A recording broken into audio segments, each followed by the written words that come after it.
Ryan Jarrell here for LowKickMMA, and you know who my next guest is, Tim Elliott, and you can see him fight next March 6th at UFC 259 when he meets Jordan Espinosa. Tim, how are you? I'm doing good, man. Thanks for having me. Hey, my pleasure. I'm excited to see you step back into the octagon. It's been a little while since we've seen you compete. We got to go all the way back to your win over Ryan Benoit. What has life been like since? It's been really good. This fight was already supposed to happen on March 16th, but my opponent got the COVID, so it got pushed back a little bit, and which good for me. It's just more time in camp. Camp's been going really good down here in Kansas City.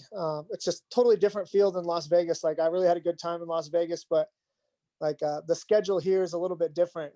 You have James Krause making my schedule, telling me what practices I have to go to, and like you're held accountable to a different level here. So and a guy like me, I really need that. I'm kind of a wild card. I tend to, if I do my own thing, it's not always the right thing, but I take orders really well. So I need somebody in charge of me, and James Krause has been that guy. And I feel like I'm feeling like I'm reborn in the sport again, honestly. That's great to hear. I've talked to Kevin Kroom and Grant Dawson recently, and they both rave about how phenomenal of a coach James Krause is. Outside of what you just mentioned, can you point to a couple other reasons why he's just so good at that aspect of coaching? Rather, I mean, obviously he's a great fighter, but it seems like this is where his future's at. Yeah, I told him a long time ago. I was with James before Grant and all those guys, and then I left for a stint to go train with Robert Follis.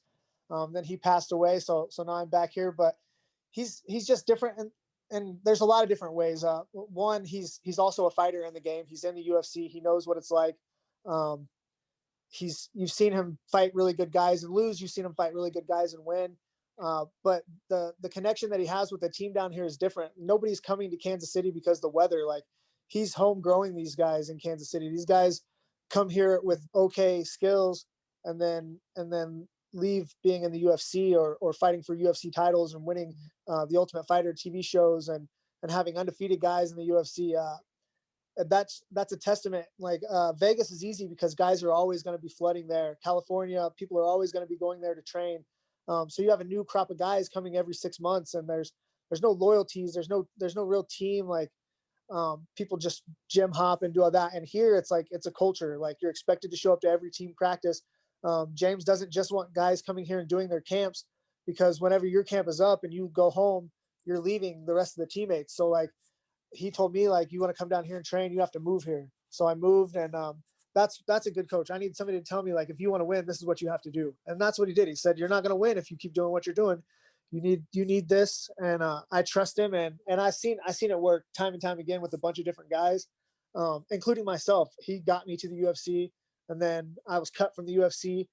He got me into Titan, and then won me a Titan belt, and then got me back into the UFC. And then when my coach Follis passed away, like I'd want to fight in 3 years being in Las Vegas. And then, I come to a 2-week camp with Krause and then back on the winning track. And I feel like I'm a couple fights away from being right back in the contenders. I feel like if I beat Jordan and then I would really like to get Askar Askarov again, or one of those guys, avenge one of my losses. And I feel like I could be right back in the top 5. Yeah, no doubt about it. That wouldn't surprise me at all. As far as like your main training partners go, have you had a couple of guys specifically that you've been really getting after it with? Kevin Kroom has been one of them early on when I got here. Cameron Cash, Jeff Molina, he's also in the UFC. Got Alan Olivis. There's like 5 or 6. Kendrick Latchman. There's a whole group of flyweights here. I can go 5 rounds with just flyweights that are good. Some days I'm not even the 3rd or 4th best one in the room at flyweight. So, and for me, that's a positive. That's a good thing. I don't want to be the best guy in the room. I'm a habitual overperformer when the lights come on, and an underperformer in the gym. So if I'm getting smashed in the gym, it just lets me know, like, I'm in the right spot. This is where I want to be.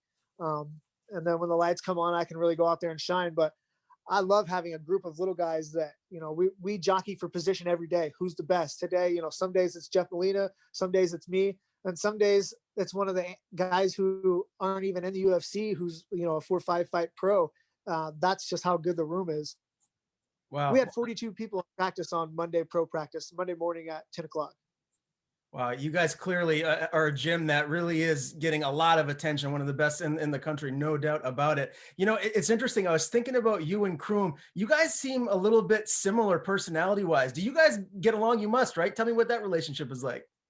Yeah, I've known him for a long time, like through the MMA world. But yeah, I feel like him and I get along great. I feel like we're cut from the same trailer park. We're both white trash guys who were kind of we fought whoever coming up, and we won some fights and had exciting fights and lost some exciting fights. But again, like the thing that brings us all together is it always comes back to James Krause. Like he sees potential in these Midwestern guys with 500 records, and he brings them in, sharpens them up, and then puts them into the UFC. And then you have Kevin Kroom come out and smoke Roosevelt Roberts like that. Like nobody was expecting that. Kroom's a small 145er, should probably be fighting at 135. Took a fight on a day's notice, going up a weight class, and just performed exactly like how James Krause expected him to. For sure. The reason I mentioned that too is I saw, I believe it was on your Instagram, you were in like this mink like long coat with like sunglasses on, and immediately I thought it was Kevin Kroom for a second, and then I was like, oh, it's him, Elliott. Yeah, my fiance Gina Mazzani got me that. It's Spirit Hoods. They're a fake fur company, and they a lot of their proceeds go to help endangered animals. So Gina supports them, and they support us. So it's but yeah, Kroom loves the jacket. I'm sure he's gonna have one very soon. Very cool. You know, with That's you about guys, the only real colorful thing I wear. really? Okay. Well, you rocked it well, I must say. I do have to ask, since you're at Glory MMA and that's in Kansas City, yeah, those Chiefs are playing. Well, I want to say my Bucks. They're not my Bucks. I'm from New England. I'm a Patriots fan, but I don't know if you can tell I'm a little bit of a Brady fan if you look at my Yeah, I see backdrop that. here. Are you a football guy? Like, if so, like, who do you root for, and what do you think is going to happen this coming Sunday? I'm not a football guy, and this is the first time I've ever been interested at all because when Gina and I were in Las Vegas, we invested in season tickets for the Raiders. So we did season tickets. We bought the licensing for 4 seats for 30 years. And then now we can't even go to the games or sell the tickets. So um, I would like to see the Raiders do well as an investment standpoint. But no, I'm not a big football fan. I don't get into, I support the team, my team and my sport. And, that's just what I get into. And even the high level MMA fighters, I don't buy their stuff. I support the local guys like on FAC, James Krause's show, all these amateurs. Like I like to see guys that don't have any money make it to something big and not support guys who are already millionaires. Yeah, no, that's 100% right. I love hearing you say that. That's great. One of the things I wanted to ask you, Tim, was obviously had a 3-fight skid before that win over Ryan Benoit. And the three guys that you lost to, I mean, come on, Askar Askarov, Figueiredo, and Brandon Royval. I mean, they're the top of the division. So how did that affect your the mental side of your game? Did that bother you at all? Did you feel like, you know what, I'm still right there at the top. I just got to turn some things around. Man, the Askar fight hurt me because I got rocked in the fight and I wasn't all there. I feel like that's a fight that I should have won. The Brandon Royval fight is probably the hardest fight for me to take because I wasn't training during the pandemic. I had Gina and I were like exercising and running outside, but I was doing no MMA training. I took the fight on short notice. Wasn't really in shape. I wasn't taking it real serious, and and I gave up in the fight. Like, granted, he beat me fair and square, no doubt about it. But if you go back and watch, like the choke wasn't even tight. I was just exhausted. I was mentally exhausted. I was physically exhausted, and I quit. And that's the hardest thing in the world to live with. Like I can handle losing every other fight I've ever lost. I can handle losing, but quitting in the Brandon Royval fight that really hurt me. And I thought that was going to cost me my job. I thought I was going to get fired over it. I got a call from my manager later that night, and I didn't want to answer the phone. I was thinking, this is it. They're going to fire me. And when he called me, I answered. He said that we got the $50,000 bonus. So I was like, well, even if I get fired, that's nice. And then they renewed my contract and gave me a little bit of a raise and let me know that I was going to be in there for a little while longer. So as hard as it was, I feel like those like really hardships that I have in my life always end up turning out for the better. Yeah. Like losing that fight forced me to come to Kansas City. I feel like I needed that. Um, uh, just like I got backed into a corner. Whenever you have those tough situations that backs you into a corner, it forces you to make a decision. And I felt like I needed a decision to be made, and it was made for me at that moment. If you could get one of those fights back and rematch one of those guys, you did mention Askar earlier, but would Royval be right there with that? Yeah, I would rather fight the Askar fight. I feel like that was a fight that I was in and I just was being stupid. The Brandon Royval fight, I for sure I would like that fight. That was a little different circumstances. I wasn't prepared in the Royval fight. I was prepared in the Askar Askarov fight. I was in shape. Um, I was physically prepared. I don't know if my game plan wasn't. That's the difference. Is I had no game plan in the Askar fight, and I was physically prepared. In the Royval fight, I wasn't mentally prepared, physically prepared. I just wasn't being a good professional athlete at the time. So I would much rather have the Askar fight.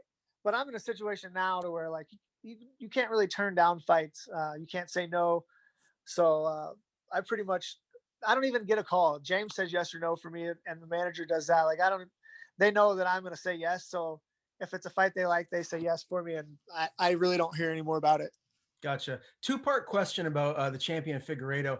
Just how good is he, and what do you need to do to, I guess, come back better and make a second fight with him go your way? Uh, I, I think he's very good. He showed in the Joe B fight twice how good he is. I didn't really get to see it. I didn't feel like in my fight. I know it didn't last long, but I was landing and feeling sharp and feeling funky in that fight, and I got caught in a guillotine. So, man, I don't know. He's definitely beatable. I thought Brandon Moreno could have beat him with a little more fight IQ. I think Brandon Moreno is almost too. He's trying to be too exciting and too wild, and I completely get and understand that. Um, but I feel like a little bit better fight IQ. Brandon Moreno wins that fight. There and Cody No Love. There's a lot of guys that the division is really sharp right now. There's a lot of good guys. That Manuel Cape, nobody's seen him fight yet in the UFC. Man, that kid's a banger. I think a lot of these guys are going to be coming for the belt, and I think it's going to transition soon. I don't think he's going to hold on to it for a long time. Yeah, the division really is stacked right now. It's going to be interesting to see what happens moving forward. You did mention that you signed a new contract. How many fights is that for? That was after the Roy Vol fight, I think, for 3 or 4. And you're 34 years old now. I mean, how much longer do you feel you're going to be able to compete at the top of the division right now? I mean, you're seeing guys left and right that are fighting into their 40s and mid 40s for that. Like, how long do you think you have left? Without having a proper game plan and proper structure, I think I would already be done. The only reason why I'm able to keep going now is because I'm covering every aspect. I have my schedule's all formed out. I have therapy. I have strength conditioning. I have my diet being taken care of by my wife Gina. Um, I honestly I feel physically as good as I ever have. I'm not training as hard, but I'm training a lot smarter with a lot more purpose. Everything that I'm doing is for a purpose now. And as long as I'm doing that, I don't see there's no reason why I can't fight till I'm well into my 50s. Well, okay. Well, I know the fans would love to see that, someone competing in their 50s in the UFC. That would be awesome. Let's match up with Espinosa. When you look at him, where do you feel like you're going to hold the biggest advantage here? I think he's small. He's a little guy. He's fast.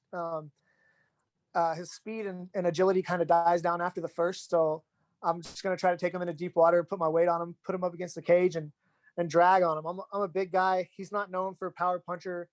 He just pokes jabs in. Like I can eat those shots all day until he gets tired. And then once I get my hands on him, then I feel like my top game is on another level right now. I've always been a guy who was scramble, scramble, scramble, and it's cost me in a bunch of situations. But now I'm a guy who I'm getting a takedown, I'm staying on top, and I'm staying on top. I'm not.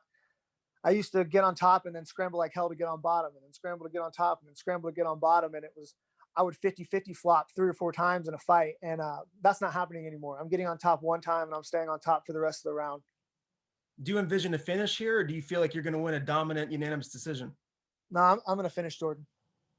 All right. And I got to ask, main event, of UFC 259, you got Blachowicz and Adesanya. Where are you leaning on that one?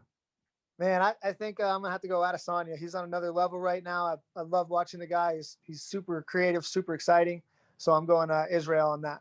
Okay, I can't blame you there. Tim, last question for me. When you look at 2021, if all goes well come fight night here, what do you want next? Like, when are you hoping to step back in the octagon? Are you looking to stay active and fight as much as possible? Or are you looking to put on, have like legit 3-month camps?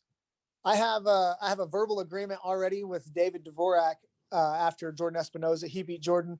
We had some words on Twitter. So if he's still down to fight, I'd like to get that. He's ranked above me. I think he's 10 and I'm 12. He beat Jordan, and hopefully I'll beat Jordan.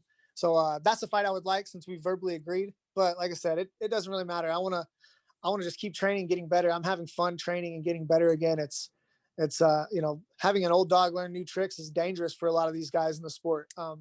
So it's just, I'm excited to get back in there, and I want to stay as active as possible. My camp has been going since I moved here to Kansas City. So since 2 weeks before the Benoit fight, I've been in camp. I haven't stopped being in camp. So I'm just getting better every day.